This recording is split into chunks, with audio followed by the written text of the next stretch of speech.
Assalamualaikum warahmatullahi wabarakatuh. Saya Vinda Almira, biasa dipanggil Dasya, dari FKUI Angkatan 2022 reguler. Saya bertujuan membuat video ini untuk membuat review dari film yang saya tonton, yaitu film Quo Vadis Aida, untuk memenuhi penugasan modul EEP. Film Quo Vadis Aida ini menceritakan tentang karakter Aida sebagai penerjemah bahasa di United Nations yang berkebangsaan Srebrenica dan harus menghadapi peperangan di negaranya tersebut dengan Bosnia Serbia. Aida yang bekerja sebagai penerjemah United Nations ini bekerja untuk tentara UN yang sering dilibatkan dalam berbagai negosiasi dari tentara Bosnia Serbia pada peperangan itu. Aida dan suaminya harus mengalami kehidupan peperangan dalam upaya gerakan pembersihan etnis Muslim oleh pihak Serbia yang amat keji. Saat itu, Aida dan pihak tentara UN mendapatkan kabar langsung sebetulnya dari pihak pusat United Nations di Amerika yang bahwa sebetulnya daerah Srebrenica itu adalah area yang seharusnya berada di wilayah aman, wilayah yang tidak diduduki oleh tentara Serbia Bosnia. Akan tetapi akhirnya tetap berhasil diduduki di wilayah tersebut dan mereka harus menghadapi sejumlah pengevakuasian ke markas UN. Dan Aida sebagai warga negara Srebrenica ini banyak mengalami dilema ketika begitu banyak dihujani pertanyaan dengan banyak penduduk di sana yang dianggapnya Aida ini sebagai perantara dari pihak Srebrenica dengan tentara UN karena Aida merupakan penerjemah yang tersertifikasi di UN. Dan sebetulnya Aida sendiri sangat ingin melindungi semua penduduk warga dan warga negaranya sebagai seorang perwakilan UN dari negara tersebut. Akan tetapi pada akhirnya bahkan untuk melindungi keluarganya sendiri, Aida dilibatkan dalam berbagai kesulitan.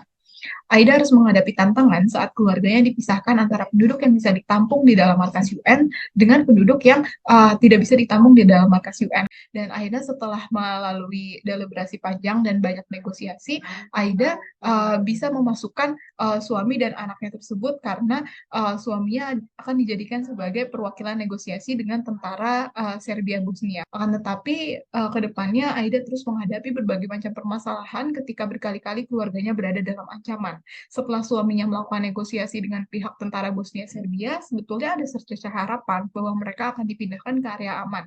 Akan tetapi nyatanya banyak kejanggalan yang terjadi seperti pengawalan pemindahan warga sipilnya ini tidak berada dalam pengawasan UN, dibuat dan terkesan terburu-buru dan juga diceritakan banyak timbul kejanggalan di dalamnya bahwa sebetulnya mereka tidak akan dipindahkan ke area aman dan lain sebagainya. Aida sendiri berusaha untuk menguatkan dirinya, menguatkan emosional yang ada di dalam dirinya, bagaimana ia mendengarkan banyak rumor bahwa tentara Serbia Bosnia itu memiliki niat yang sebetulnya negatif dalam upaya pemindahan warga-warga ini yang katanya mau dipindahkan ke area yang aman. Dan Aida bersikeras juga sekuat tenaga untuk melindungi keluarganya agar tidak dibawa oleh bus pengungsian yang tidak jelas rimbanya. Namun apa daya, keluarganya itu tidak memiliki ID card staf UN. Aida terus memperjuangkan sampai akhir untuk agar keluarganya bisa punya ID card UN. Namun pada akhirnya memang keluarganya adalah warga sipil yang tidak mungkin untuk dimasukkan ke dalam daftar pemindahan staf UN ke Belanda. Saat itu, Aida sangat memerlukan pertolongan. Dilema terjadi ketika ia menjadi staf UN, tetapi bagaimana dia tidak dapat menyelamatkan keluarganya sendiri. Pada akhirnya ia hanyalah seorang penerjemah saja yang sebetulnya tidak punya kekuasaan dan kepentingan yang bisa menentukan nasib dari warga sipil. Tentunya warga Srebrenica memerlukan perlindungan pula dari pihak UN sebagai warga negara yang berada di area perang, sebagai warga sipil yang berhak dipindahkan ke area aman. UN seharusnya bertanggung jawab atas keputusan yang dibuat dengan melepas warga sipil untuk dipindahkan oleh tentara Serbia Bosnia tanpa pengawalan mereka.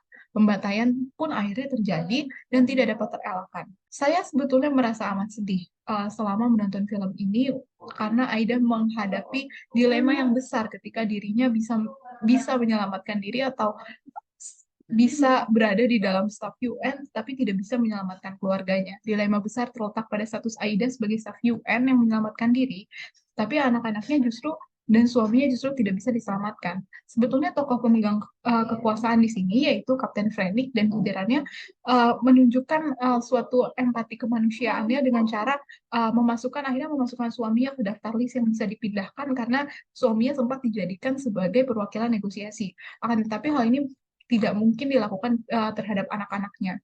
Dan akhirnya setelah deliberasi panjang, suaminya boleh ikut ke dalam tim pemindahan UN di Belanda. Akan tetapi tentunya tidak bisa dipastikan terkait keselamatan anak-anaknya dan sekali lagi dilema terjadi yang akhirnya suaminya mempertimbangkan untuk ikut ke dalam rombongan pengungsi dari warga sipil tersebut.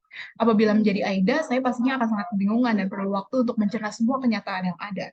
Menghadapi masalah dalam peperangan tentunya tidak menyangkut diri pribadi, tetapi juga kebijakan pemerintah dan internasional serta keselamatan sesama warga. Saya pasti akan berusaha sekeras Aida untuk mempertahankan keluarga, tetapi memang tidak ada jaminan usaha tersebut akan berhasil untuk dilakukan. Selama menonton film ini, berkali-kali saya merasa sedih, kecewa, sekaligus marah kepada pihak yang memiliki motif yang sangat keji terhadap umat muslim dalam melakukan misi pembantaian ini. Saya berempati terhadap segenap kurang lebih 8.000 warga Srebrenica yang dibantai dalam kasus ini dengan mengenang dan menyempatkan diri untuk mendoakan mereka semua, saudara sesama muslim saya terdahulu. Saya menyadari dengan mengubah empati afektif saya menjadi empati kognitif bahwa akhirnya yang bisa saya lakukan adalah mendoakan mereka agar mendapatkan tempat terbaik di sisi Allah dan berdoa agar dimanapun Aida berada, bila masih hidup semoga diberikan ketabahan dan kekuatan untuk menghadapi peristiwa yang di luar dugaan dan juga pastinya disertai dengan trauma yang mendalam dan mendoakan agar ditempatkan di sisi yang terbaik apabila ia telah dipanggil ke sisinya. Saya sedikit banyaknya akhirnya mempelajari latar belakang dari peperangan ini dan berupaya untuk semakin menginternalisasi dari pentingnya setiap nyawa umat manusia yang akan menjadi ranah saya kelak sebagai seorang calon dokter.